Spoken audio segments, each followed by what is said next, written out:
हमें इस वीडियो में दिए हुए प्रत्येक समीकरण के लिए हलों की संख्या निकालनी है। हमें यहाँ 3 समीकरण दिए गए हैं। इन समीकरणों को हल करने से पहले चलिए देखते हैं कि किस स्थिति में हमें एक हल मिलता है, कब अपरिमित हल मिलते हैं और कब कोई हल नहीं मिलता। तो अगर इस तरह के किसी समीकरण को हल करने पर हमें x बराबर कोई संख्या मिलती है, मान लीजिए x बराबर a है, या अगर हम उसे हल करते हैं तो हमें 5 या 10 या फिर कोई भी संख्या मिल सकती है। यानी अगर किसी समीकरण को x के लिए हल करने पर हमें कोई निश्चित मान मिलता है तो उस समीकरण का एक हल होगा। तो इस स्थिति में हमारे पास एक हल होगा। अब अगर आप इन समीकरणों को एक वैध तरीके से हल करते हैं, लेकिन अंत में आपको कुछ इस तरह से 3 बराबर 5 मिलता है, तो उस समीकरण का कोई हल नहीं होगा। अगर हम यहां इन समीकरणों को ध्यान से देखें तो हमें इन्हें x के उस मान के लिए हल करना है जो इन समीकरणों को संतुष्ट करे।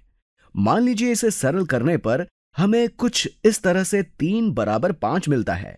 तो क्या यहां x के किसी भी मान के लिए 3 बराबर 5 हो सकता है? नहीं, यहां x के किसी भी मान के लिए 3 5 के बराबर नहीं हो सकता। तो ऐसा कोई तरीका नहीं है जिससे हम इसे संतुष्ट कर सकें, फिर चाहे x का मान कुछ भी हो। अगर हमें इस तरह से कुछ भी मिलता है तो इसका मतलब यही है कि उसका कोई हल नहीं है।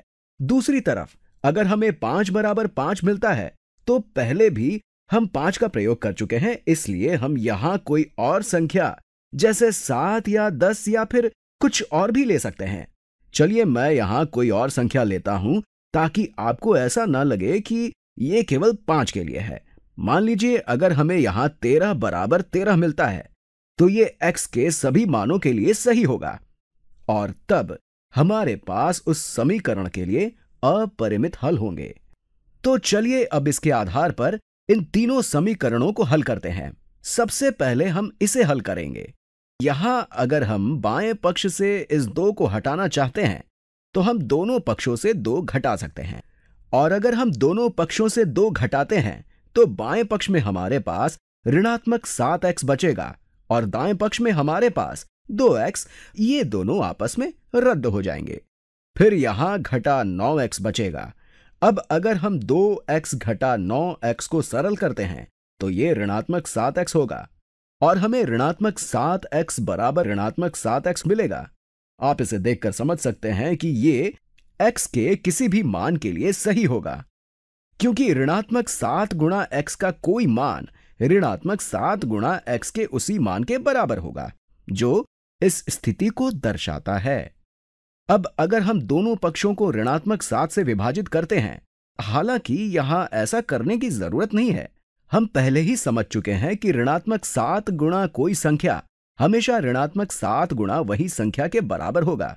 लेकिन अगर हम ऐसा करते हैं तो हमें x बराबर x मिलेगा और फिर दोनों पक्षों से x घटाने पर हमें 0 बराबर 0 मिलेगा जो x के किसी भी मान के लिए सही होगा।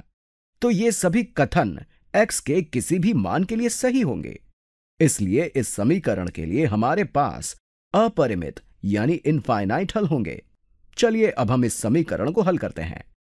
हम इसे अलग तरीके से हल करेंगे।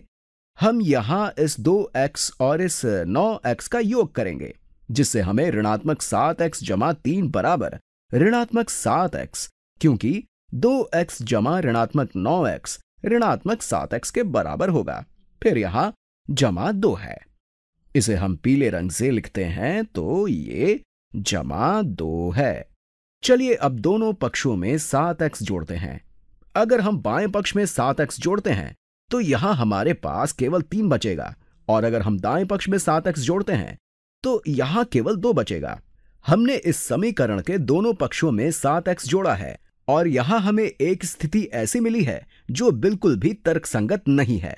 यहां पर इस बात से कोई फर्क नहीं पड़ता कि हम x का मान क्या ले रहे हैं, क्योंकि यहां x के किसी भी मान के लिए 3 2 के बराबर नहीं होगा।